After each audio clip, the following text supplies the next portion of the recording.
Cemu, the amazing Wii U emulator, just got an amazing update. Some time ago they released their 1.16.0 work in progress builds. These builds add the Vulkan backend to Cemu, which is a total game changer. So far there have been 5 of these builds, with quality improving with each build. While it doesn't give a huge performance boost on Nvidia, they do give an amazing boost in performance and stability on AMD GPUs. And this doesn't mean that there isn't anything good about it on Nvidia, because if Vulkan is developed properly, it will probably be better than OpenGL in most cases. Previously AMD had really bad performance due to some issues with the AMD OpenGL drivers.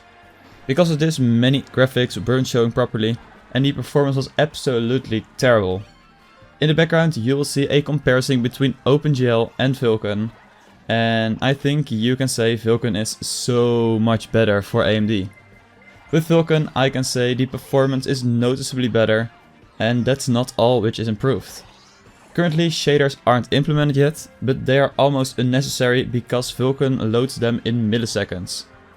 With OpenGL on pretty much any system, the game could freeze for 1 or more seconds, which was really hindering performance and it was really annoying. The only way to properly play a game like Breath of the Wild was to download some pre-made shaders, which could be a bit of trouble to get them working. Now with Vulkan the loading of shaders take milliseconds. You still do notice it a little bit, and the shader cache should be implemented one time, but it's a much smaller issue than with OpenGL. And I think the building of shaders will be much better because you don't have to wait for a few seconds while playing the game. So this is a huge new feature. Now let's head over what they added. The 1.16.0 builds are just 1.15.11 with the Vulkan backend added. In the beginning the releases were pretty unstable and many games crashes and there were a lot of graphical issues, and most games didn't even work on AMD GPUs, so I couldn't test it out when it came out.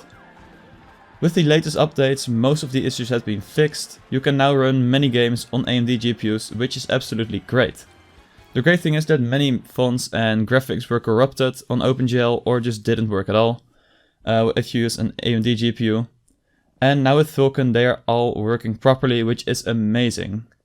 Just look at the footage in the background. Vulkan totally fixes all of the graphical issues AMD users had while using OpenGL.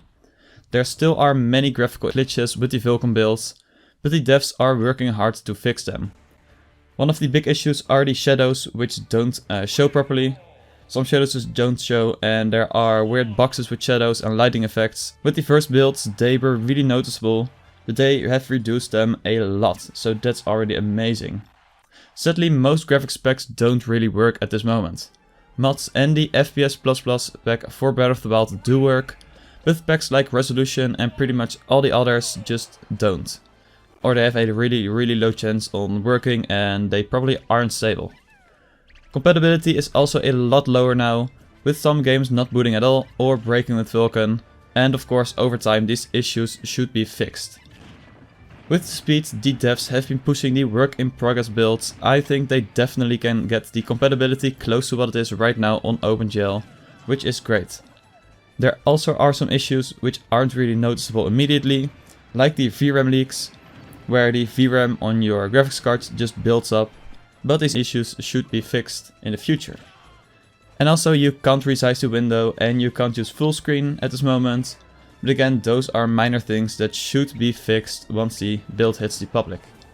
Also the gamepad view doesn't always work correctly, but these issues should again be fixed in future releases.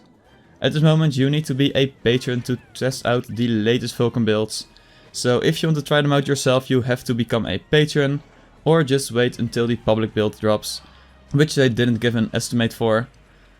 But it could take anywhere from a few weeks to a few months depending on how fast the development goes. So that's it for the video. I really hope you enjoyed it, and if you do make sure to let me know by liking the video and subscribe for more content. If you have anything you want to know about the Cemu build, just ask in the comments below. I will be reading all of your comments, and I'll see you in the next video.